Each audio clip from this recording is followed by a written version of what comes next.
have seen your performance. You did really good എന്നും പറഞ്ഞ ആണ്. സി കെ മാമിന്റെ ഇപ്പൊ പറഞ്ഞ പോലെ സി കെ മാം ആക്ച്വലി ഭൂസമരത്തിന് ഇറങ്ങുമ്പോൾ ആൾക്ക് സ്വന്തമായിട്ട് വീടും പറമ്പും എല്ലാ കാര്യങ്ങളും ഉണ്ടായിരുന്നിട്ടാണ് മറ്റുള്ളവർക്ക് വേണ്ടി ഇറങ്ങിയത്.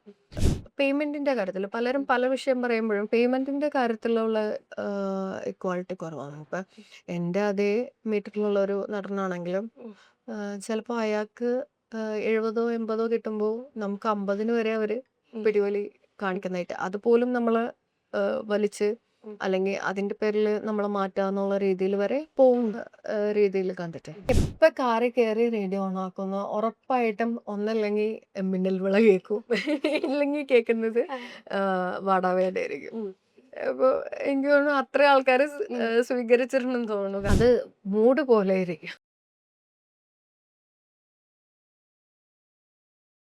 ഹലോ ഹായ് നമസ്കാരം. നരിവേട്ട എന്ന സിനിമ കണ്ടവരാരും മറക്കില്ല ശാന്തി എന്ന കഥാപാത്രത്തെ. ശാന്തി എന്ന കഥാപാത്രത്തെ ഒരുപാട് നല്ല സിനിമകൾ നമുക്ക് തന്നിട്ടുള്ള ആളാണെങ്കിലും നരിവേട്ട ഒരു വൻ ബ്രേക്ക് ആയിരുന്നു ആര്യ എന്ന അഭിനേത്രിയുടെ ലൈഫിൽ. ഇന്നെൻ്റെ കൂടെയുള്ളത് ആര്യയാണ്. Arya, welcome to the show. Thank you. എങ്ങനെയുണ്ട് അപ്രീസിയേഷൻസ് ഒക്കെ എവിടം വരെയായി? എന്തൊക്കെയാണ് കിട്ടുന്ന വിവരങ്ങൾ? ഗംഭീരമായിട്ട് പോകുന്നു. എല്ലാവരും മൂവി കണ്ടിട്ട് നല്ല അഭിപ്രായമാണ് ഇതുവരെ കേട്ടത്. അപ്പോൾ ഭയങ്കര ഹാപ്പിയാണ്. ആസ് ആൻ ആർട്ടിസ്റ്റ് നമുക്ക് ഇങ്ങനത്തെ ഒരു ക്യാരക്ടർ കിട്ടുക റെയറാണ്. അപ്പോൾ ഞാൻ ഹാപ്പിയാണ്. നമ്മൾ മാക്സിമം കൊടുത്തത് ചെയ്യുകയും ചെയ്തു അല്ലേ? എന്നാലും കിട്ടിയ അപ്രിസിയേഷൻസിൽ നമ്മുടെ മനസ്സിൽ ഇങ്ങനെ തങ്ങി നിൽക്കുന്ന ഒട്ടും പ്രതീക്ഷിക്കാത്ത ഒരു ഏരിയയിൽ നിന്ന് കിട്ടിയിട്ടുള്ള ഒരു അപ്രിസിയേഷൻ ഏതാ? പെട്ടെന്ന് ഞാൻ സർപ്രൈസ്ഡ് ആയത് എനിക്ക് ബേസിൽ ഒരു മെസ്സേജ് അയച്ചിരുന്നു. മൂവി കണ്ടു, ഇഷ്ടമായിരുന്നു എന്നുള്ള രീതിയിൽ ഹാപ്പി ആയിരുന്നു. പിന്നെ അതുപോലെ നമ്മൾ സുരഭി ചേച്ചി, സുരഭി ലക്ഷ്മി പുള്ളിക്കാരത്തി ഒരു വോയിസ് മെസ്സേജ് അയച്ചിരുന്നു. ഭയങ്കര സ്വീറ്റ് ആയിട്ടുള്ള ഒരു വോയിസ് മെസ്സേജ്. ഭയങ്കര സന്തോഷം തോന്നി. സന്തോഷായി. നമുക്ക് ശരിക്കും ഈ റിയൽ ആയിട്ട് നടന്നിട്ടുള്ള സിനിമയാണല്ലോ എന്ന് ആലോചിക്കുമ്പോഴത്തേക്കും വരുന്നൊരു വിഷമമുണ്ട്. നരിവേട്ട എന്ന സിനിമ കാണുമ്പോഴത്തേക്കും അറിയുമ്പോഴത്തേക്കും. ആര്യ ഈ ഒരു സിനിമയിലേക്ക് വരുന്ന സമയത്ത് ആദ്യം ഇതിൻ്റെ കഥ വായിക്കുന്നു. പിന്നെ നമ്മൾ ആ ഒരു ക്യാരക്ടർ ആകാൻ വേണ്ട ഒരു തയ്യാറെടുപ്പും കാര്യങ്ങളൊക്കെ ഉണ്ട്. ആദ്യം വായിച്ചപ്പോഴത്തേക്കും ഒരു ആസ് എ ഹ്യൂമൻ ബീങ് എന്താണ് ഫീൽ ചെയ്തത്? എന്താണ്? ഇത് നമ്മൾ ഈ കഥ കേൾക്കുമ്പോൾ ഇത് ഇത് ശരിക്കും നടക്കുന്ന സമയത്ത് ഞാനൊക്കെ സ്കൂളിൽ പഠിക്കുന്നത്. എനിക്ക് അത്ര ഡീറ്റെയിൽഡ് ആയിട്ട് അറിയില്ല. പിന്നെ ഈ മൂവിയുടെ കഥ പറയും നമുക്ക് റെഫറൻസ് ആയിട്ട് ഇങ്ങനെ സി കെ ജാനു എന്നുള്ള മാം ആണെന്ന് പറയുകയും ചെയ്യുമ്പോൾ അപ്പോഴും നമ്മൾ കൂടുതലായിട്ട് ഈ ക്യാരക്ടറിനെ പറ്റി അല്ലെങ്കിൽ ഈ അന്നത്തെ ഒരു സംഭവത്തെ പറ്റിയിട്ട് നമ്മൾ അതായത് ഭൂസമരം എന്ന് പറയുമ്പോൾ നമുക്ക് ഉറപ്പായിട്ടും ഫസ്റ്റ് ഓർമ്മ വരുന്ന മുത്തങ്ങ സമരമാണ്. അപ്പോൾ അതിനെ പറ്റിയിട്ട് കൂടുതൽ ഡീറ്റെയിൽ അറിയാവുന്നതാണ്. അപ്പോൾ കണ്ടതും കേട്ടതും അപ്പുറം അതായത് ഒരാൾ മരിച്ചു എന്ന് പറയുമ്പോഴും അതിനുശേഷം അതായത് ആ സ്പോട്ടിൽ ഒരാളായിരിക്കും മരിച്ചത്. അതിനുശേഷം അതിൻ്റെ ആഘാതങ്ങൾ അനുഭവിച്ച കുറേ ആൾക്കാർ ഇപ്പോഴും ഉണ്ട്. അതെ.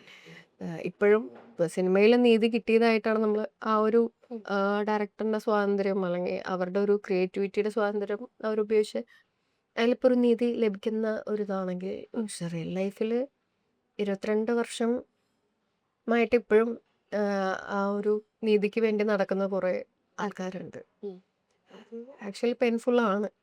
അനുഭവിച്ചവരും അവരുടെ കൂടെ നിന്നവരുടെയും നമ്മൾ സംസാരിച്ചിട്ടുണ്ട്. അപ്പോൾ അവര് പറഞ്ഞ വിവരങ്ങൾ വെച്ചിട്ട് കണ്ടതിനും കേട്ടതിനും ഒക്കെ അപ്പുറം വളരെ ഭീകരമായ സിറ്റുവേഷൻ ആണ്. ശരിക്കും അത് അറിയുമ്പോഴത്തേക്കും നമ്മളൊക്കെ എത്രയോ ഭാഗ്യം ചെയ്തവരാണ്, അല്ലെങ്കിൽ നമ്മളൊക്കെ ജീവിക്കുന്ന ഒരു കംഫർട്ട് സോണിലാണെന്നൊരു കാര്യം, അതൊരു തിരിച്ചറിവാണ് ഓരോരുത്തർക്കും കൊടുക്കുന്നത് അല്ലേ? കംഫോർട്ട് സോൺ അതെ. എനിക്ക് തോന്നിയേക്കണ അവര് മനുഷ്യരായിട്ട് അംഗീകരിക്കാൻ പോലും അന്നത്തെ ആൾക്കാരും ഇപ്പോഴാണെങ്കിൽ പോലും അങ്ങനത്തെ ആൾക്കാരുണ്ട്. അതായത് അവരെ മനുഷ്യനായിട്ട് കാണാൻ അങ്ങടെ മനസ്സ് സമ്മതിക്കാത്ത കുറെ ആൾക്കാരുണ്ട്. ഇത് ആക്ച്വലി നമ്മൾ ആരൊക്കെയോ ഇഞ്ചെക്ട് ചെയ്ത് വെച്ച കുറെ തോട്ടുകളാണ്. അതായത് അവര് അടിമകളായിട്ട് നിൽക്കേണ്ടതാണ്, നമ്മള് തമ്പുരാക്കന്മാരായിട്ട് നിൽക്കേണ്ടതാണ്. ആ ഒരു തോട്ടിൽ വന്നേക്കുന്നതാണ്. ഇപ്പോഴും എത്രയൊക്കെ വികസിച്ചു എന്ന് പറഞ്ഞാലും വിദ്യാഭ്യാസപരമായിട്ട് മുന്നോട്ട് വന്നെന്ന് പറഞ്ഞാലും ഇപ്പോഴും മനസ്സിൽ ആ ഒരു വിഷമുള്ള ആൾക്കാരുണ്ട്. അതെ, ഇപ്പോഴും ആ വേർതിരിവുകളോടുകൂടി മനുഷ്യന്മാരെ കാണുന്നവരുണ്ടെന്നല്ലേ? ഈ ഒരു സിനിമയില് നമ്മൾ ആദ്യം ഈ നരിവേട്ടയുടെ സ്ക്രിപ്റ്റ് ആണോ വായിക്കുന്നത്? അതോ ഇങ്ങനെ ഒരു ക്യാരക്ടർ ആണെന്ന് അറിഞ്ഞതിന് ശേഷം ഇപ്പോൾ സി.കെ. ജാനു മാം എഴുതിയിട്ടുള്ള ആത്മകഥയുണ്ട്. ആ ഒരു കഥയാണോ വായിക്കുന്നത്? എന്തൊക്കെയായിരുന്നു ഇതിന് വേണ്ടിയിട്ടുള്ള പ്രിപ്പറേഷൻസ്? വായന നടത്തിയത് എന്തൊക്കെയായിരുന്നു? ആഹ് വായനയുടെ കാര്യത്തിൽ ഞാൻ ലോയാണ്. അതൊരു കാര്യം. ആ. പക്ഷെ നമ്മളോട് ഈ സ്റ്റോറി പറയുന്ന അനുരാജും അബിനും കൂടിയിട്ടാണ്. ഉം. അപ്പോൾ അബിന്റെ നറേഷനിൽ ഇങ്ങനെ പറഞ്ഞപ്പോൾ അബിൻ പറഞ്ഞൊരു കാര്യമാണ് നമുക്ക് റെഫറൻസ് ആയിട്ട് ജാനു മാമിനെ എടുക്കാം. കാരണം ഇപ്പോൾ ഭൂസമരം എന്ന് പറയുമ്പോൾ കാരണം നമ്മൾ കംപ്ലീറ്റ്ലി ആ കഥയാണ് നമ്മൾ പറയുന്നതെന്ന് ഒരിക്കലും നമ്മൾ ഒരു സ്ഥലത്തും പറഞ്ഞിട്ടില്ല. കാരണം അതൊരു ബയോപിക് അല്ല. ഉം. അപ്പോൾ ഇതിൽ തീർച്ചയായിട്ടും സംവിധായകൻ്റെതായ ഫ്രീഡം കൊടുത്തിട്ട് പിന്നെ ഈ ക്യാരക്ടറിന് വേണ്ടിയിട്ട് ഇപ്പം നമ്മൾ മാമിന് ഒരു റെഫറൻസ് ആയിട്ട് നമ്മൾ കണ്ടുകൊണ്ട് തന്നെ മാമിൻ്റെ ആത്മകഥ വായിക്കാനുണ്ടായിരുന്നു. അത് അടിമ മക്ക അങ്ങനെയാണ്. എനിക്ക് മനസ്സിലായ കാര്യം ഉം. സി.കെ. മാം എന്ന് പറയുന്ന ഒരു ഓർഗാനിക് ലീഡറാണ്. ബാക്കി എല്ലാവർക്കും ഒരു എന്തെങ്കിലും ഒരു വ്യവസ്ഥിതിയുടെ ഇതിൽ അങ്ങനെ വന്നവർ. പക്ഷെ ചെറുപ്പം മുതലുള്ള ആ ഒരു അനുഭവത്തിൻ്റെയൊക്കെ ഇതിൽ ഉയർന്നു വന്ന ഒരു ഓർഗാനിക് ലീഡറാണ് ഉം. സി.കെ. ജാൻ. അപ്പോൾ അവരായിട്ട് സ്ക്രീനിൽ പിന്നെ ഞാനാണ് ആ ഒരു വേഷം അഭിനയിക്കേണ്ടത് എന്നറിഞ്ഞു കഴിഞ്ഞപ്പോൾ തൊട്ട് നമ്മൾ അവരാകാൻ വേണ്ടി നടത്തുന്ന പ്രിപ്പറേഷൻസ് ഉണ്ടാവും അല്ലേ? ഓരോ സമയവും ചിലപ്പോൾ നമ്മൾ ഇത് അറിഞ്ഞതിന് ശേഷം ഷൂട്ടിംഗ് ലൊക്കേഷനിൽ എത്തിയ ശേഷമല്ല, ഈ ക്യാരക്ടർ ആണ് നമ്മൾ എന്നറിഞ്ഞതിന് ശേഷം നമ്മൾ നടത്തുന്ന ഓരോ കാര്യത്തിലും നമ്മൾ ചെയ്യുന്ന ഓരോ പ്രവൃത്തിയിലും നമ്മൾ സി.കെ. ജാനു മാമിനെ പോലെ ആവാൻ ശ്രമങ്ങൾ നടത്തിയിട്ടുണ്ടാവണം.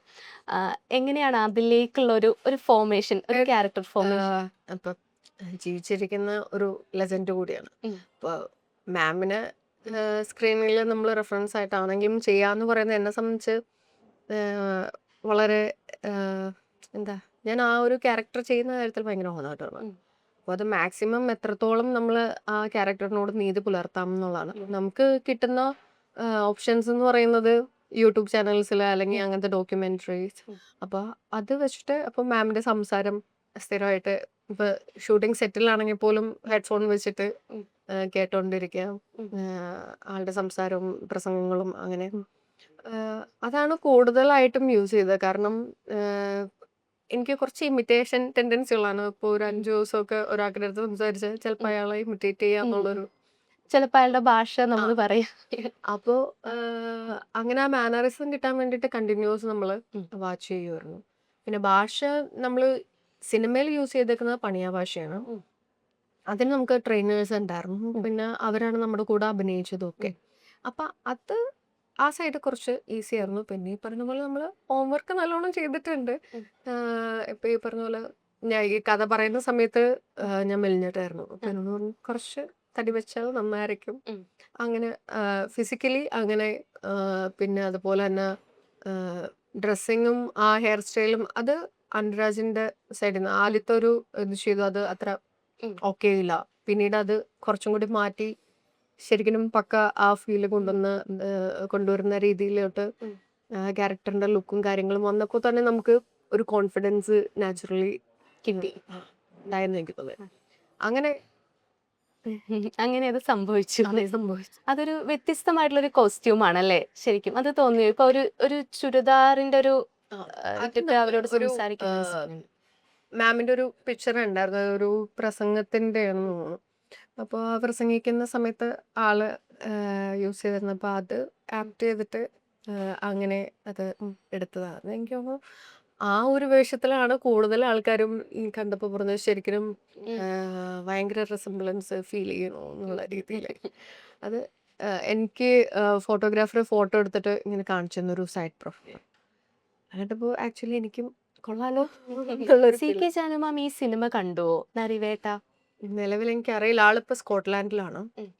ആളെ ഞാൻ ഡയറക്റ്റ് പോയി കാണുകയും സംസാരിക്കുകയൊക്കെ ചെയ്തിരുന്നു. അത് പക്ഷെ നമ്മൾ ഷൂട്ട് തീരാറായ ഒരു ടൈമിലാണ്.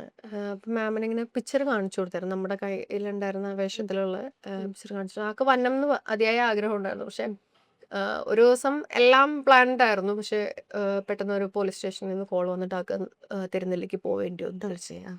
അപ്പം അങ്ങനെ ആൾക്ക് സെറ്റിൽ വരാൻ പറ്റിയില്ല. പക്ഷെ നമ്മൾ ഡയറക്റ്റ് പോയി കണ്ടു, സംസാരിച്ചു. പിന്നെ നമ്മൾ ട്രെയിലർ കണ്ടു കഴിഞ്ഞപ്പോഴും പിന്നെ അതിനുശേഷം മൂവി കാണുന്ന സമയത്തും നമ്മൾ ഭയങ്കര ഒരു ഹൈയിലെത്തുന്നത് ഇമോഷണലി ഹൈ ആവുന്ന സീനാണ് ആ ഒരു വെടിവെപ്പിൻ്റെ ആ ഒരു സമയം, ഈ ബ്ലാസ്റ്റ് നടക്കുന്ന സമയം. അത് ശരിക്കും ശരിക്കും ഒരു ബ്ലാസ്റ്റ് നടന്ന പോലെ തോന്നി. നിങ്ങൾക്കൊക്കെ എന്തെങ്കിലും പറ്റി അങ്ങനെ ഒരു ഫീല് നമുക്ക് ശരിക്കും ഫീൽ എല്ലാവർക്കും ചെയ്യുന്നുണ്ടായിരുന്നു. ചെറിയ രീതിയിൽ എന്തെങ്കിലുമൊക്കെ പറ്റിയിട്ടുണ്ട്. അതായത് അതിലെ സ്മോക്ക് ഗ്രനേഡ് എറിയുന്നുണ്ട്. ഉം. ആദ്യത്തെ എറിഞ്ഞു, രണ്ടാമത്തെ മാറണം എന്നാണ്. അപ്പൊ ഇതുപോലെ എന്റെ അടുത്ത് വീണപ്പോ ഞാൻ മാറിയപ്പോ അടുത്തത് വന്ന് എന്റെ കാലുമ്പോട്ടാ വീണത്. ഉം. ആക്ച്വലി കാണുമ്പോ അത്രയും പെയിൻഫുൾ ആണ്. നമ്മുടെ ജെറ്റ് ലൈറ്റർ ഇല്ലേ, ഉം. അതുപോലെ അത്രയും ഉം.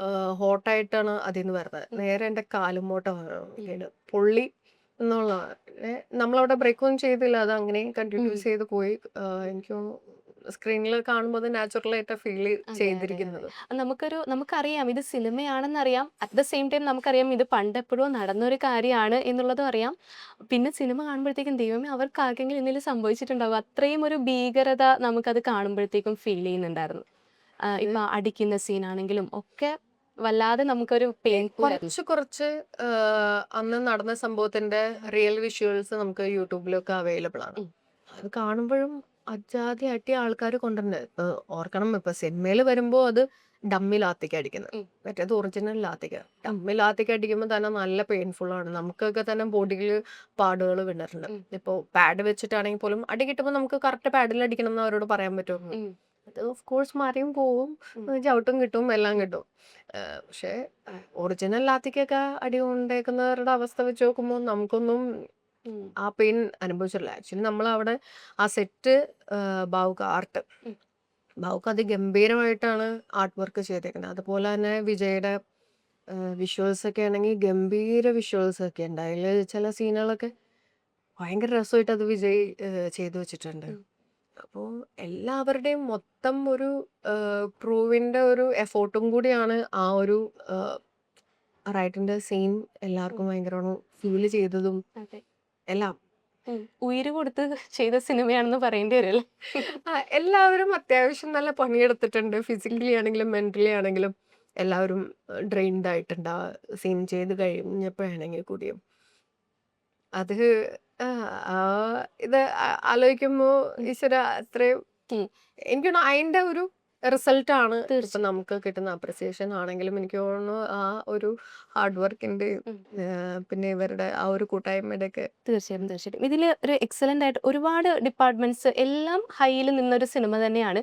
പ്രത്യേകിച്ച് കാസ്റ്റിംഗ് ഡയറക്ടറിലേക്ക് വരുമ്പോഴത്തേക്കും അല്ലെങ്കിൽ ഈ കാസ്റ്റ് ചൂസ് ചെയ്ത ആള് ആരാണെങ്കിലും ഈ പറഞ്ഞ എല്ലാ എന്നെ ക്യാരക്ടേഴ്സും ആക്ച്വലി കാസ്റ്റ് ചെയ്തത് അനുരാജും അബിനും ആണ്.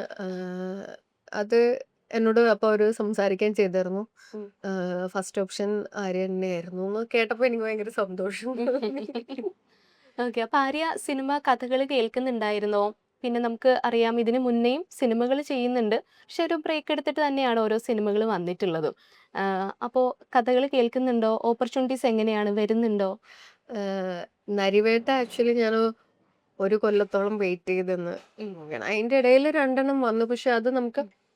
പെർഫോമൻസ് ബേസിൽ ഉം. അത്ര വലിയ ഇതല്ലാത്തതും, പിന്നെ നമ്മൾ കാറ്റഗറൈസ് ചെയ്യപ്പെടുന്നു എന്ന് തോന്നുന്ന രീതിയിലുള്ള ഒരു ക്യാരക്ടർ വന്നപ്പോൾ ഉം. അത് നമ്മൾ നോ പറഞ്ഞിട്ടുണ്ട്. ഉം.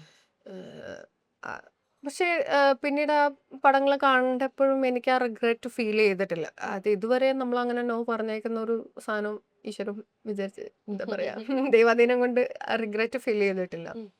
പിന്നെ ചെയ്ത വർക്കിനും ആ റിഗ്രറ്റ് നമുക്ക് ഫീൽ ചെയ്തിട്ടില്ല. എനിക്ക് തോന്നുന്നു ഓരോ ഇപ്പൊ ഫ്ലോപ്പ് ആയിക്കോട്ടെ ഹിറ്റ് ആയിക്കോട്ടെ, പക്ഷെ ഓരോ മൂവീസും ഓരോ ക്യാരക്ടേഴ്സും ചെയ്യുമ്പോൾ ഉം.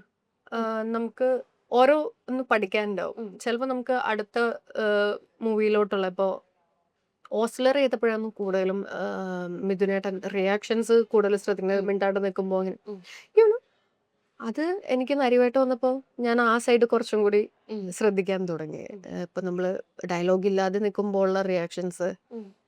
അതെങ്ങനെ വേണം ഉം. എന്നുള്ളത്, അതിനും ഇത് ഡയലോഗോടെ സംസാരിക്കുന്നതും ഡയലോഗ് ഇല്ലാതെ സംസാരിക്കുന്ന ഈക്വലി ഇമ്പോർട്ടൻ്റ് ആണെന്നുള്ളൊരു ഉം. സാധനം നമ്മൾ ഗെയിൻ ഉം. ചെയ്തു എന്നുള്ളതാണ് എനിക്ക് തോന്നുന്നത്. അങ്ങനെ ഓരോ മൂവിയിൽ നിന്നും നമുക്ക് ഓരോന്ന് ഉം. പഠിക്കാനുണ്ടെന്നാണ് ഉം. എനിക്ക് ഫീൽ ഇപ്പോ ചെയ്തത്. 2017 ഫസ്റ്റ് സിനിമ ഇറങ്ങുന്നത് തൃശ്ശൂർ പേരൂർ ക്ലിപ്തം എന്ന സിനിമ. അതിലൊരു പോലീസുകാരിയുടെ റോളാണ്. അപ്പൊ അത് തൊട്ട് ഇപ്പൊ വന്ന് നിൽക്കുന്ന നരിവേട്ട എന്ന സിനിമ വരെ ഇപ്പൊ നമ്മൾ നോക്കുകയാണെങ്കിൽ 8ഓളം വർഷങ്ങള് പിന്നെ സിനിമ ഫീൽഡിലുണ്ട് അല്ലെ? 2 വർഷം കൂടെ കഴിഞ്ഞാൽ 10 വർഷം അല്ലേ? 10 വർഷം സെലിബ്രേറ്റ് ചെയ്യാം. എന്തെങ്കിലും അൺലേൺ ചെയ്ത കാര്യങ്ങളുണ്ടോ? ഉം, നമ്മൾ പഠിച്ചു വെച്ചതല്ല സിനിമ എന്നുള്ളത് അല്ലെങ്കിൽ നമ്മൾ മനസ്സിലുണ്ടായിരുന്ന ഒരു സംഭവം അല്ല സിനിമ എന്നുള്ള ഒരു കാര്യം. അങ്ങനെ എന്തെങ്കിലും തോന്നിയിട്ടുണ്ടോ? ആക്ച്വലി യാതൊരുവിധ ഐഡിയ ഇല്ലാണ്ട് സിനിമയിൽ വന്നുകൊണ്ട് വക പ്രശ്നങ്ങൾ ഉണ്ടല്ലോ. എനിക്ക് തോന്നുന്നു നമുക്ക് കൂടുതലും അറിയാൻ തുടങ്ങുമ്പോഴാണ് പ്രശ്നങ്ങൾ സ്റ്റാർട്ട് ചെയ്യുന്നത്. നമ്മൾ ആ ഒരു വിഷയത്തിനെ പറ്റി ബോധേഡാവുന്നതെന്ന് എനിക്ക് തോന്നുന്നു. ഈ മയോ ചെയ്യുന്ന സമയത്ത് എങ്ങനെ എന്താന്നുള്ളതൊന്നുമില്ല, ജസ്റ്റ് പെർഫോം ചെയ്തോളാം നമ്മൾ. പിന്നീട് ഒരു കൂടുതൽ അഭിനയിക്കുക എന്നുള്ളതിനേക്കാൾ കൂടുതൽ ഒരു ബിഹേവ് എന്നുള്ള ഒരു സാധനം എനിക്ക് യാതൊരുവിധ ടെൻഷനും ഉണ്ടായിരുന്നില്ല ഈ മയോ ചെയ്യുന്ന സമയത്ത്. കാരണം ലിജോ സാർ അത്രയും നമ്മൾ കംഫോർട്ടബിൾ ആക്കി വെക്കുന്നതാണ്. അപ്പം നമുക്ക് നമ്മൾ ഓക്കെ ആണെങ്കിൽ അത് ഓക്കെ, അത് ആ മീറ്റർ ഓക്കെ പിടിച്ചോ എന്നെങ്കിലും പറയും. അത് മതി.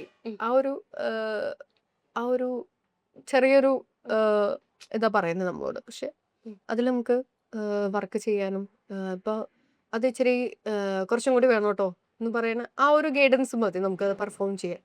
എനിക്ക് തോന്നുന്നു പിന്നീട് നമ്മൾക്ക് ടെൻഷൻ, എനിക്ക് നരിവേട്ട ഇറങ്ങുന്നതിന് മുമ്പ് വരെയുള്ള ടെൻഷൻ സബേത്തിനെ ബ്രേക്ക് ചെയ്യാൻ, അതായത് അന്ന് ഈ മയോ ചെയ്തിട്ട് സബേത്ത് എന്നുള്ള ക്യാരക്ടറിന് ബ്രേക്ക് ചെയ്യാൻ പറ്റുന്ന രീതിയിൽ മറ്റൊരു ക്യാരക്ടർ നമുക്ക് വന്നില്ലായിരുന്നു.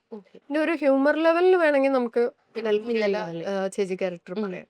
പക്ഷെ എനിക്ക് തോന്നുന്നു ശാന്തിയാണ് ഇപ്പൊ ആ ഒരു ബ്രേക്ക് കൊണ്ടുവന്നത്. അതെ. ഇനിയിപ്പോ അടുത്ത ചാലഞ്ച് എന്ന് പറയണത് ശാന്തിനെ ബ്രേക്ക് ചെയ്യുന്നത് അതെ. അത് നമ്മള് എന്ന് കിട്ടും നമുക്ക് ശാന്തയെ പറയാൻ പറ്റില്ല. കാണുമ്പോഴും നമുക്കറിയാം, ഇത് മിന്നൽ മുരളിയിലെ ടൊവിനോയുടെ ചേച്ചി എന്നൊരു ഫീലില് നമുക്ക് തോന്നും.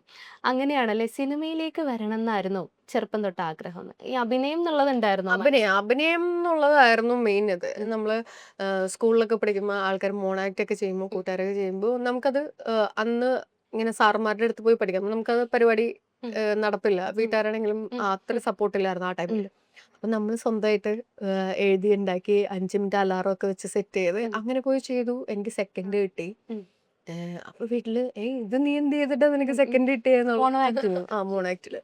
പിന്നീട് ഇതുപോലെ ഓരോരുത്തർ ചെയ്യുന്നത് നമ്മൾ കണ്ടത് മനപ്പാഠം ആക്കിയിട്ട് പിന്നെ +2 അങ്ങനെയൊക്കെ ചെയ്തുകൊണ്ടിരുന്നു. ആനിമേഷൻ പഠിക്കണം എന്നുള്ള ആഗ്രഹത്തിലായിരുന്നു. അങ്ങനെ നമ്മൾ RLVയിൽ ജോയിൻ ചെയ്തു. പിന്നെ അത് പെയിന്റിങ്ങിലോട്ട് പോയി. പെയിന്റിങ് കുറച്ചും കൂടി സീരിയസ് ആയിട്ട് എടുക്കാൻ തുടങ്ങി. അപ്പൊ അവിടെയായിരുന്നു നമ്മള് സ്കിറ്റ്, മൈമ്, നാടകം എന്നുള്ളത് വന്നു. അവിടെ വെച്ചാണ് രതീഷ് സാർ നമ്മളെ പഠിപ്പിക്കാൻ വന്നത്. അങ്ങനെ തിയേറ്ററിന്റെ ഒരു ബാക്ക്ഗ്രൗണ്ട് നമുക്ക് കിട്ടിയത് RLV കോളേജിൽ. അപ്പോൾ പിന്നെ തുടർന്നുള്ള ആ ഒരു ആക്ടിങ് ഒരു പാഷനായിട്ട് ഉള്ളിൽ കൂടിയത് ആക്ച്വലി RLV കോളേജ് തൊട്ടാണ്. അവിടുത്തെ ഡ്രാമ, തിയേറ്റർ എക്സസൈസ് ഒക്കെ പഠിപ്പിക്കാൻ വന്നത് തന്നെ ഇപ്പൊ നോക്കുമ്പോൾ ഫാലമീല അപ്പൂപ്പനായിട്ട് വന്ന മീന രാജമാഷ്, അതുപോലെ തന്നെ മണികണ്ഠൻ ആചാര്യ, രതീഷ് സാറിന്റെ ഒപ്പം അന്ന് ഇവർ രണ്ടുപേരും നമ്മളെ ട്രെയിൻ ചെയ്യിപ്പിക്കാൻ. അപ്പം അത്രയും നല്ല ഗുരുസിന്റെ കൂടെയാണ് നമുക്ക് വർക്ക് ചെയ്യാൻ പറ്റിയത്. അതിൻ്റെയൊക്കെ ഒരു സപ്പോർട്ടും അവരുടെ അടുത്തുനിന്ന് കിട്ടിയ കുറെ ഗൈഡൻസും നമുക്ക് സിനിമയിലോട്ട് വന്നപ്പോൾ ഒത്തിരി സപ്പോർട്ട് ചെയ്തിട്ടുണ്ട്. അതുപോലെ എന്നോട് നാടകം ചെയ്തിരുന്ന സമയത്ത് സാറ് പറഞ്ഞ ഒരു ഒറ്റ കാര്യം, അതാ പറഞ്ഞത്, ചില കാര്യങ്ങൾ ഒത്തിരി വലിയ ക്ലാസ് ഒന്നും വേണ്ട, ചില ഒരു മൈന്യൂട്ട് ഡീറ്റെയിൽസ് ആയിരിക്കും നമുക്ക് കിട്ടുന്നത്, അത് ഭയങ്കര വലിയ എഫക്റ്റ് ഉണ്ടാവും എന്ന് എനിക്ക് തോന്നിയിട്ടുണ്ട്. സാറ് എന്നോട് നാടകം ചെയ്ത സമയത്ത് ഒരു കുട്ടീനെ ഉറക്കുന്ന ഒരു സാധനം പോലെ ചെയ്തപ്പോൾ സാറ് പറഞ്ഞു, ഇത് നീ സിനിമയിൽ ചെയ്താൽ ഓക്കെയാണ്, ഡ്രാമയിലാവുമ്പോൾ കുറച്ചും കൂടി നീ ഒന്ന് എക്സാജറേറ്റ് ചെയ്താലാണ് ഓഡിയൻസിന് അത് കാണാൻ പറ്റുള്ളൂ, ഫീൽ ചെയ്യാൻ പറ്റുള്ളൂ. സിനിമയിലാണെങ്കിൽ ഓക്കെ, നീ ബിഹേവ് ചെയ്താൽ മതി. ആ ഒരു എത്ര പറഞ്ഞത്. പക്ഷെ സിനിമയിൽ വന്നപ്പോൾ ആ ഒരു സാധനമാണ് നമ്മൾ മൈൻഡിൽ എടുത്തത്. അത് എനിക്ക് തോന്നുന്നു ഇതുവരെ ഉള്ള ജേർണിയിൽ അത് ഹെൽപ്ഫുൾ ആയിട്ടുള്ളൂ. ഇനി അങ്ങോട്ടും അതെ, ഇനി അങ്ങോട്ട് പുതിയ ഓഫേഴ്സും കാര്യങ്ങളും എന്തെങ്കിലും വന്നിട്ടുണ്ടോ? ഈ ഫ്യൂച്ചർ എന്തൊക്കെ വേഷങ്ങളാണ് നമ്മൾ കാത്തിരിക്കേണ്ടത്? ആഗ്രഹിച്ച പോലെ ഒരു ക്യാരക്ടർ വന്നിട്ടുണ്ട്. പക്ഷെ അത് ടോക്കിലാണ്, ഫിക്സ് ആയിട്ടില്ല. പക്ഷെ കേട്ടപ്പോഴും ഭയങ്കര രസമായിട്ട് തോന്നിയ ഒരു ഇത്. അപ്പോ അത് എത്രയും പെട്ടെന്ന് നടക്കട്ടെ എന്നുള്ള ഒരു ഇതിൽ നിൽക്കുന്നു. വേറെ ഒന്നും ഇപ്പൊ ഫിക്സ് ആയിട്ടില്ല. ഈ ഒരു രണ്ട് ക്യാരക്ടേഴ്സ്. ഈ നരിവേട്ട എന്ന് പറയുമ്പോൾ ആ ടീമിനെ കുറിച്ച് പറയുമ്പോഴത്തേക്ക്, ഇപ്പോൾ ഞാൻ നേരത്തെ കാസ്റ്റിങ്ങിനെ കുറിച്ച് പറഞ്ഞപ്പോൾ ടൊവിനോ ആണെങ്കിലും ഇപ്പോൾ കൂടെ പ്രണവ് ആണെങ്കിലും എല്ലാവരും പിന്നെ അതിന് ആപ്റ്റാണ്. നമുക്കിപ്പോൾ മറ്റൊരാളെ ചിന്തിക്കാനായിട്ട് പറ്റില്ല, വേറൊരാളെ നമുക്ക് റീപ്ലേസ് ചെയ്യാനായിട്ട് പറ്റില്ല. കോ ആക്ടേഴ്സിനെ കുറിച്ച് എന്താ പറയാനുള്ളത്? ചേരൻ സാറിന്റെ കാര്യം പറഞ്ഞു. അതെ, ചേരൻ സാറാണെങ്കിലും സുരാചേട്ടനാണെങ്കിലും, ചേരൻ സാറിന് നമ്മൾ ഈ പറഞ്ഞ പോലെ ഓട്ടോഗ്രാഫ് മൂവി ഒക്കെ കണ്ട്, അപ്പോൾ ഫസ്റ്റ് ചേരൻ സാറാണ് ഇങ്ങനെ കേശവദാസ് ചെയ്യണേന്ന് പറഞ്ഞപ്പോൾ നമ്മൾ ഭയങ്കര എക്സൈറ്റഡ് ആണ്. പക്ഷെ നമുക്ക് പേടിയുണ്ട് പോയി സംസാരിച്ച് കഴിഞ്ഞാൽ. ആള് സെറ്റില് പക്കാ സീരിയസ് ആണ്. അതായത് ആ ക്യാരക്ടർ എൻ്റെ മൂഡിലായിരിക്കും നിൽക്കുന്നത്. നമ്മൾ പോയി സംസാരിച്ച ആ ക്യാരക്ടറിന് മൂഡ് കളയണ്ടല്ലോ. അപ്പം നമ്മളും ആ രീതിയിൽ തന്നെ ഹായ് സാർ ഇങ്ങനെ സംസാരിച്ചു. പക്ഷെ നമ്മൾ പുറത്ത് വെച്ച് കാണുമ്പോൾ സാറ് അത്രയും സ്വീറ്റ് ആയിട്ടുള്ള ആള്. നമ്മളോട് ഭയങ്കരമായിട്ട് സംസാരിക്കും, തമാശ പറയും, നമ്മളെ ടീസ് ചെയ്യും. ഉം. അങ്ങനെ സാർ ഭയങ്കര കംഫോർട്ടബിൾ ആണ് വർക്ക് ചെയ്യാനാണെങ്കിലും. പുറത്താണെങ്കിലും ഭയങ്കര ഫ്രണ്ട്ലി ആയിട്ടുള്ള, എപ്പോഴും തമാശകൾ പറയുന്ന. സെറ്റിലിരിക്കുമ്പോൾ നമ്മൾ വിചാരിക്കേയില്ല ഇങ്ങനെ ഒരാളാണ്. ഉം. അതുപോലെ ചേരൻ സാർ, സുരാജേട്ടനാണെങ്കിലും ഉം. സുരാജേട്ടൻ വന്നപ്പോൾ തന്നെ ഒരു ഓളമാണ്. നമ്മുടെ കൂടെ ഉണ്ടായിരുന്ന, നമ്മുടെ കൂടെ അഭിനയിച്ച ട്രൈബ്സിലെല്ലാം ഉം. വന്നു. ഒരു മിമിക്രി പോലെ ഉം. ഇങ്ങനെ ഒരു കള്ളുടിയൻ്റെ ഇതിലൊക്കെ കണ്ടിട്ട് ഇങ്ങനെ ആക്ഷനൊക്കെ കാണിച്ച് മൈക്കൊക്കെ എടുത്ത് ഉം. മിമിക്രി ഒക്കെ ചെയ്ത് ഉം. അപ്പോൾ ഫുൾ ആ ഉം. സെറ്റ് ഓണായിരുന്നുള്ള ഉം. അങ്ങനെ ഒരു ആ ഒരു ഓളം വൈബ് ക്രിയേറ്റ് ചേർക്ക് അങ്ങനെ ഒരു പ്രത്യേക കഴിവുണ്ടല്ലേ? ഒരു ടീമിൽ ചിലപ്പോൾ എല്ലാവരും ഇൻട്രോവേർട്ടുകളാണെങ്കിൽ ആകെ ഒരാളുണ്ടാകും എല്ലാവരെയും വൈബാക്കുന്ന അതെ ഒരാൾ. അതെ. അത് ഞങ്ങൾ തമ്മിൽ കോമ്പിനേഷൻ അങ്ങനെ ഇല്ല. ഉം. പക്ഷെ ആ വന്നപ്പോൾ ഉള്ള ആ ഒരു ഓളം അത് ഗംഭീരമായിരുന്നു. ഉം. അങ്ങനെയാണ്. ടൊവിനോയെ കുറിച്ചിട്ട് എന്താ പറയാനുള്ളത്? ടൊവിനോ നമ്മൾ എന്തെങ്കിലും പഠിപ്പിച്ചു തന്നിട്ടുണ്ടോ? നമ്മൾ എന്തെങ്കിലും കണ്ട് പഠിച്ചിട്ടുണ്ടോ ആളുടെ അടുത്തുനിന്ന്? അങ്ങനെ പഠിപ്പിക്കൽ അങ്ങനെയല്ല. നമ്മള് അധികം ഇപ്പൊ മിന്നൽ മുരളിയിലായിരുന്നു ഞങ്ങൾ തമ്മിൽ കോമ്പിനേഷൻ സീൻസ് അതെ. ഉണ്ടായത്. ഞാൻ ആസ് ആൻ ആക്ടർ ടോവിയിൽ കാണുന്നത് ഒരു നടന്റെ കമ്മിറ്റ്മെന്റ് ആണ്. ഉം. ആ ഒരു ക്യാരക്ടറിന് വേണ്ടിയിട്ട് എടുക്കുന്ന എഫോർട്ട്, അല്ലെങ്കിൽ ആദ്യം കാലം മുതലുള്ള സിനിമകൾ എടുത്ത് ഇപ്പൊ ഇങ്ങോട്ടേക്ക് നോക്കുമ്പോൾ അറിയാം, ടോവിനോന്റെ ആക്ടിങ് ഗ്രാഫ് എന്ന് പറയുന്നത് അങ്ങനെ മുകളിലോട്ട് അതെ. അത് ഒരു അപ്ഡേറ്റഡ് ഫോംസ് ആണ് കാണുന്നത്. ഉം. അപ്പോൾ അത് ഒരു ആസ് ആൻ ആക്ടർ പുള്ളി ഇടുന്ന എഫോർട്ട് തന്നെയാണ്. ഉം. ആ ഒരു കമ്മിറ്റ്മെന്റ് നമുക്ക് അത് ഒരു ആക്ച്വലി പ്രചോദനമാണെന്ന് പറയാം. കാരണം ആ ഒരു ഡെഡിക്കേഷൻ ഉം. അത് ഒരു നടനില് ഉം. എനിക്ക് തോന്നുന്നു അധികം ആൾക്കാരിൽ നമ്മൾ കണ്ടിട്ടില്ല എന്ന് എനിക്ക് തോന്നുന്നത്. എന്താ കുറച്ച് സ്റ്റാർഡം വരുമ്പോൾ എല്ലാവർക്കും കുറച്ച് ഉം. ഇപ്പോൾ സമയത്തിന് എത്തുന്നതിൽ ലേറ്റ് ആക്കുക ഉം. അല്ലെങ്കിൽ വലിപ്പിക്കുക അങ്ങനെ. പക്ഷേ ടൊവിയുടെ കൂടെ വർക്ക് ചെയ്ത ഒരു ഡയറക്ടേഴ്സും അങ്ങനെ പറയുമെന്ന് തോന്നുന്നില്ല. ഇപ്പം ഇൻഡസ്ട്രിയിലാണെങ്കിലും നമ്മുടെ സുഹൃത്തുക്കൾ പറയുന്ന അത്രയും കമ്മിറ്റ്മെന്റ് ഉള്ള ഒരു ഉം. നടനാണ്. ഉം. ഇപ്പം ആ ഒരു ക്യാരക്ടർ ഇങ്ങനെയാണെന്ന് പറഞ്ഞാൽ അതിന് വേണ്ടിയിട്ട് എഫോർട്ട് ഇടുന്ന ഒരു ആളായിട്ടാണ് നമുക്ക് ഫീൽ ചെയ്തത്. ഇപ്പൊ രണ്ടാമത്തെ പടം ഉം. അതും ഒരു നല്ല രീതിയിൽ പോയി. ഇപ്പം മിന്നൽ മുരളി സ്വീകരിച്ച പോലെ തന്നെ നരിവേട്ട അതിലും ഗംഭീരമായിട്ട് സ്വീകരണം വന്നപ്പോൾ ആക്ച്വലി ഞാൻ ഹാപ്പിയാണ്. ടോയിയുടെ കൂടെ ഇനിയും വർക്ക് ചെയ്യാൻ പറ്റട്ടെ എന്ന് വിചാരിക്കും. ഉം. പിന്നെ ഇനിയിപ്പോ കുറച്ച് കുറച്ചുകൂടെ ഒരു പേഴ്സണൽ ആയിട്ട്, അതായത് ഓഫ് ദി റെക്കോർഡ് എന്ന് പറഞ്ഞിട്ട് നമുക്കൊരു സെഗ്മെന്റ് ഉണ്ട്. ഉം. അപ്പോൾ ഓഫ് ദി റെക്കോർഡിൽ നമ്മൾ പിന്നെ കുറച്ച് പേഴ്സണൽ ആയിട്ടുള്ള കാര്യങ്ങളുണ്ടാകും. നമുക്ക് വേണമെങ്കിൽ ചോദ്യങ്ങൾ സ്കിപ്പ് ചെയ്യാം, പ്രശ്നമില്ല. പേഴ്സണൽ ആയിട്ടുള്ള ഫേവറേറ്റ്സ് കാര്യങ്ങളൊക്കെ പറയാം. ഓക്കെ. ഈ നരിവേട്ടയ്ക്ക് ശേഷം റിസീവ് ചെയ്തിട്ടുള്ള ആ ബ്യൂട്ടിഫുൾ മെസ്സേജസിനെ കുറിച്ച് പറഞ്ഞില്ലേ? അതെന്തായിരുന്നു പറഞ്ഞത് എന്നുള്ളത് പറയാൻ പറ്റുമോ? I have seen your performance. You did really good എന്നും പറഞ്ഞ ആള് എനിക്ക് മെസ്സേജ് തരും. മെസ്സേജ് ഒരു go to movie, go to song അങ്ങനെ ഉണ്ടോ? ഡെസ്പായിരിക്കുമ്പോൾ, ഡൗൺ ആയിരിക്കുമ്പോൾ, അല്ലെങ്കിൽ ഒരു സജഷൻ ഉണ്ടോ എനിക്ക് നമ്മുടെ ഭയങ്കര വ്യൂവേഴ്സിന്? ഇഷ്ടമുള്ള ഒരു സോങ് എന്ന് പറയുന്നത് നമ്മുടെ അമ്പിളിയില ആരാധിക്ക് എന്നൊക്കെ. എനിക്ക് ഭയങ്കര ഇഷ്ടമാണ്. ഉം. പ്രത്യേകിച്ച് ഒരു മഴയൊക്കെ ഉള്ള സമയത്താണെങ്കിൽ ഞാൻ കേൾക്കാൻ ഭയങ്കര രസമുള്ളൊരു ആ. സോങ് ആയിട്ട് ലൂപ്പിൽ കേൾക്കുന്ന പാട്ടാണോ? അതെനിക്ക് ഭയങ്കര ഇഷ്ടമാണ് കേൾക്കാൻ. അത് പാട്ട് പാടാറുണ്ടോ? ഇല്ല. അതിഷ്ടമാണ്. അതുപോലെ മറ്റേ കാഗസൊക്കെ ജോ പങ്കിലൊക്കെ ആ. അതെനിക്ക് ഭയങ്കര ഇഷ്ടമാണ്. അത് ഞാൻ കേൾക്കാറുണ്ട്. കേൾക്കാറുണ്ട്. ഇപ്പോൾ പാട്ടിനെ കുറിച്ച് പറഞ്ഞുകൊണ്ട് ഇപ്പം നമ്മൾ നരിവേട്ടയിലെ പാട്ട് അതെനിക്ക് തോന്നുന്നു കേൾക്കാത്തവരായിട്ട് ആരും കേരളത്തിൽ ഉണ്ടാവില്ല എന്നല്ലേ? ഇല്ല, ഞാൻ എപ്പോൾ കാറിൽ കയറി റേഡിയോ ഓൺ ആക്കുന്നു ഉറപ്പായിട്ടും ഒന്നല്ലെങ്കിൽ മിന്നൽ വിള കേൾക്കും, ഇല്ലെങ്കിൽ കേൾക്കുന്നത് വാടാവേണ്ട ആയിരിക്കും. ഉം. അപ്പോൾ എനിക്ക് തോന്നുന്നു അത്രയും ആൾക്കാർ സ്വീകരിച്ചിട്ടുണ്ടെന്ന് തോന്നുന്നു. കാരണം ഒരു കോയിൻസിഡൻസ് പറയട്ടെ. ഇപ്പം നമ്മൾ ഇവിടെ ഇരുന്ന് സംസാരിക്കുകയാണല്ലോ. ഞങ്ങൾ ടീമായിട്ട് ഇവിടെ വന്നപ്പോഴത്തേക്കും ഇവിടെ മിന്നൽ വിളയായിരുന്നു. അപ്പം ഞാനിങ്ങനെ ആലോചിച്ചതാ. ഇപ്പോൾ ഒരു നാഷണൽ ആന്തം ലെവലിൽ പോയിക്കൊണ്ടിരിക്കും. അതെ, അതെ. അതിലിപ്പോൾ കൂടുതലും ഇപ്പോൾ വാക്കുകൾ പോലും അത്രയും ശ്രദ്ധിക്കുന്നു ആളുകൾ. ഓഡിയൻസ് അത്രയും പിന്നെ എല്ലാ കാര്യങ്ങളും ശ്രദ്ധിക്കുന്നു എന്നുള്ളതാണ്. പാട്ട് കേൾക്കുമ്പോൾ വരികളാണോ ശ്രദ്ധിക്കാറുള്ളത്? മ്യൂസിക്കാണോ? അത് മൂഡ് പോലെ ഇരിക്കും.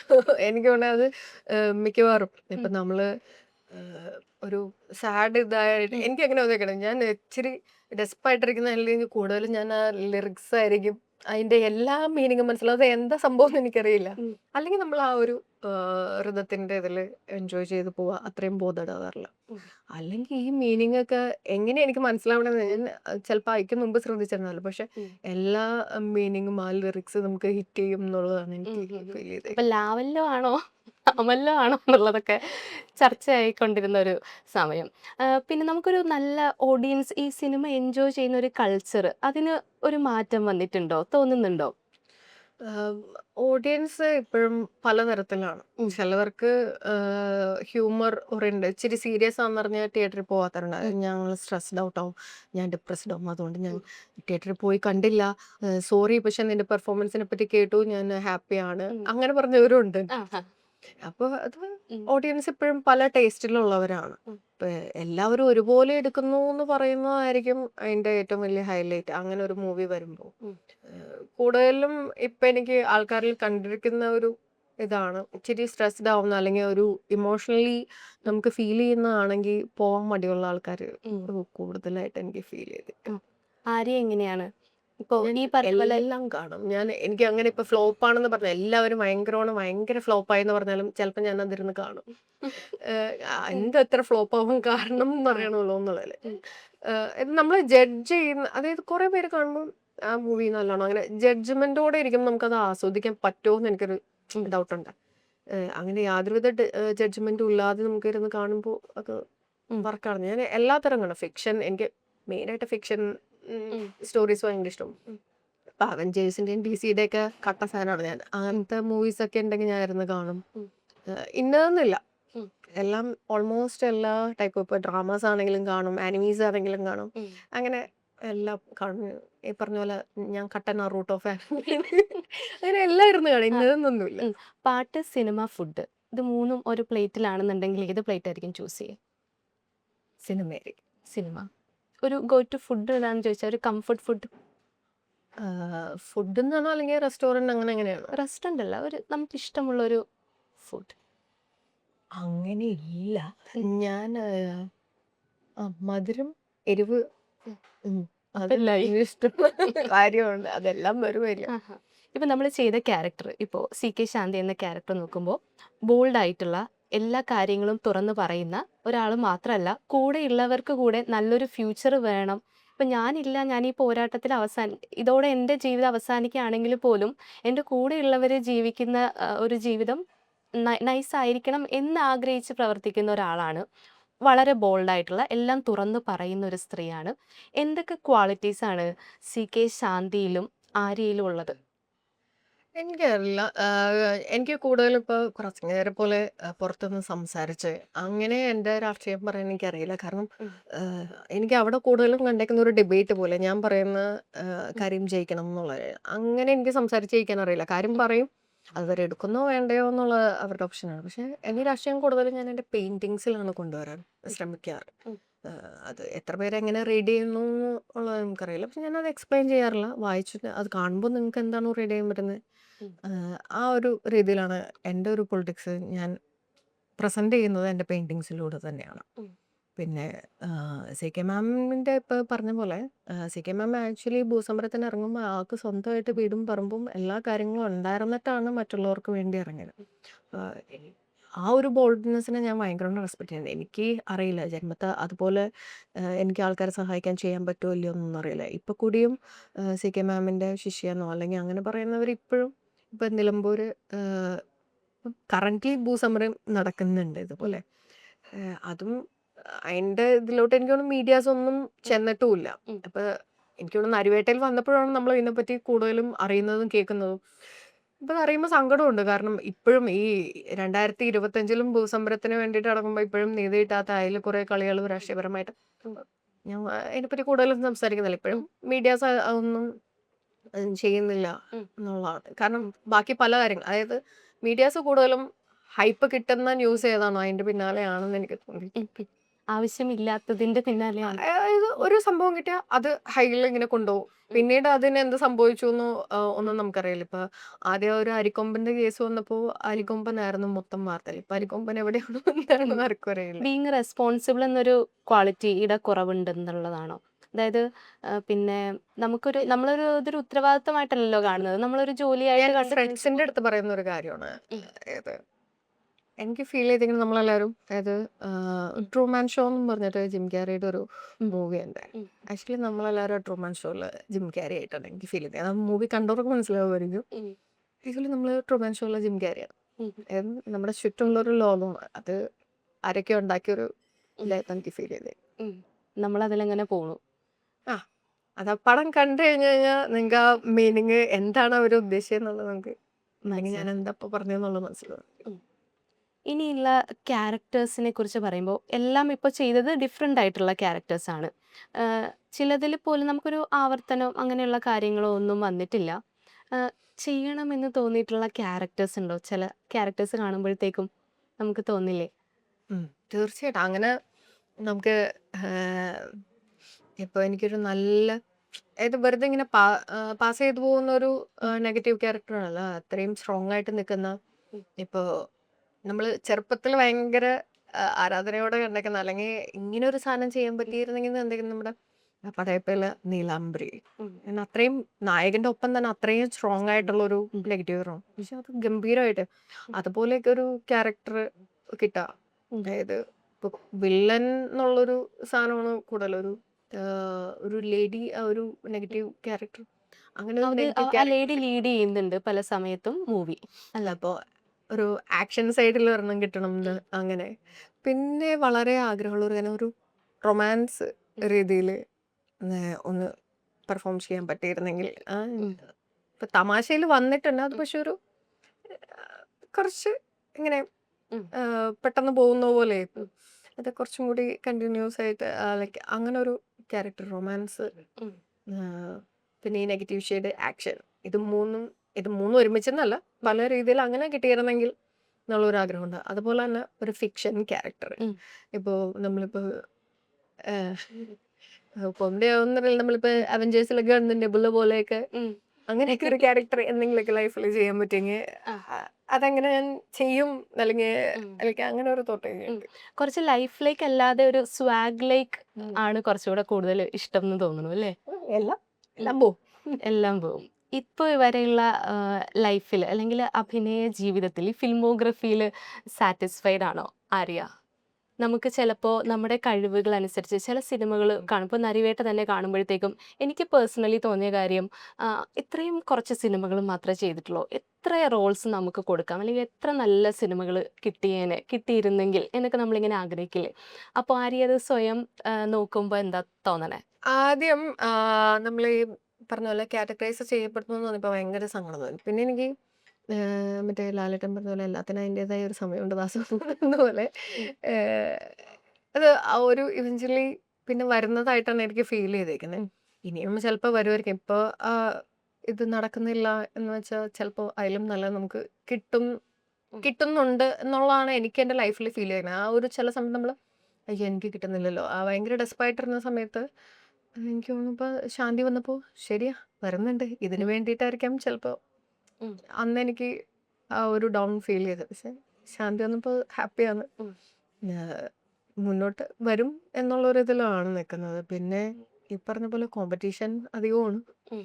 പിന്നെ വരുന്നതിലും ഉം. നമ്മൾ അതിന് വേണ്ടിയിട്ട് എഫോർട്ട് ഇടേണ്ടി വരും എന്നുള്ളതാണ് തോന്നിയത്. നമുക്ക് വേണ്ടിയുള്ള ഒരു ക്യാരക്ടറായിരുന്നു ഇപ്പോൾ ഈ ശാന്തി എന്നുള്ളത്. അപ്പം അതുപോലെയുള്ള ക്യാരക്ടേഴ്സ് വരട്ടെ എന്നുള്ള വിഷയമാണ് കേട്ടോ. പിന്നെ ലാസ്റ്റ് എനിക്ക് ചോദിക്കാനുള്ള ഒരു കാര്യം, ഈ പറഞ്ഞ പോലെ ഇപ്പോൾ സിനിമയ്ക്ക് വേണ്ടി കാത്തിരിക്കുന്ന കുറേ പേരുണ്ട്. ഇതിലേക്ക് വരണം എന്ന് ആഗ്രഹിക്കുന്ന ഒരുപാട് പേരുണ്ട്. പക്ഷേ സ്ട്രഗിൾ ആയിരിക്കും. അവരുടെ ലൈഫും ഒക്കെ സ്ട്രഗിളാണ്.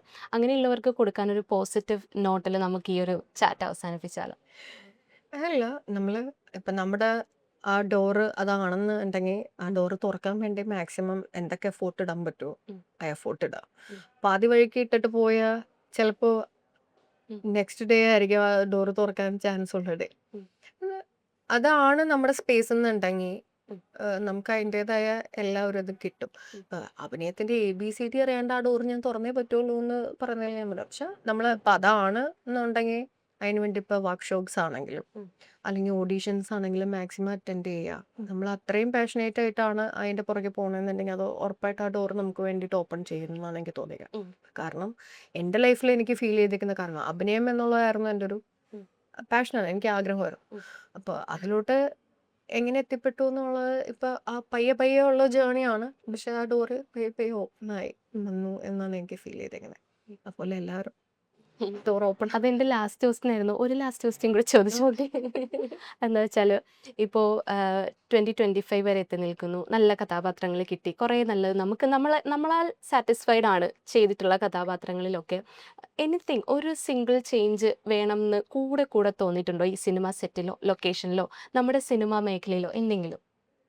അതായത് എനിക്ക് തോന്നിയേക്കുന്നത് റെമ്യൂണറേഷന്റെ കാര്യത്തിൽ എനിക്ക് തോന്നിയേക്കുന്നത്. കാരണം എൻ്റെ അടുത്ത് റെമ്യൂണറേഷൻ പറയുമ്പോഴാണെങ്കിലും ഈ ബാർഗെയിൻ ചെയ്യാൻ നമ്മളെ കൊണ്ട് വലിയ പാടാണ്. ഇപ്പം എനിക്ക് തോന്നുന്നു പേയ്മെന്റിന്റെ കാര്യത്തിൽ പലരും പല വിഷയം പറയുമ്പോഴും പേയ്മെന്റിന്റെ കാര്യത്തിലുള്ള ഇക്വാളിറ്റി കുറവാണ്. ഇപ്പം എൻ്റെ അതേ മീറ്ററിലുള്ള ഒരു നടനാണെങ്കിലും ഉം. ചിലപ്പോൾ അയാൾക്ക് 70 80 കിട്ടുമ്പോൾ നമുക്ക് 50 വരെ അവർ ഉം. പിടിവലി കാണിക്കുന്നതായിട്ട് അതുപോലും നമ്മൾ വലിച്ച് ഉം. അല്ലെങ്കിൽ അതിന്റെ പേരിൽ നമ്മളെ മാറ്റുക എന്നുള്ള രീതിയിൽ വരെ പോകുന്ന രീതിയിൽ കണ്ടിട്ടുണ്ട്. ആ, ഇപ്പോ മറ്റ് ഇൻഡസ്ട്രിയിൽ ഇപ്പം മിനിമം ഒരു ഇത്ര രൂപ എന്നുണ്ട്. ആ ഒരു സംഭവം നമ്മുടെ കയ്യിൽ വരുമായിരുന്നെങ്കിൽ നല്ലതായിരുന്നേനെ എന്ന് തോന്നുന്നു. തോന്നി. എന്തായാലും നമ്മുടെ സ്വപ്നങ്ങൾ ഒക്കെ യാഥാർത്ഥ്യമാവട്ടെ. നമ്മൾ മനസ്സിൽ കരുതുന്ന കാര്യങ്ങളൊക്കെ സെറ്റായിട്ട് പോട്ടെ. ഇനിയും ഒരുപാട് ക്യാരക്ടേഴ്സ് ആര്യക്ക് ചെയ്യാനായിട്ട് പറ്റട്ടെ. നമുക്കത് കാണാനുള്ള ഭാഗ്യം ഉണ്ടാവട്ടെ എന്ന് കൂടെ thank you. Thank you. Thank you so much.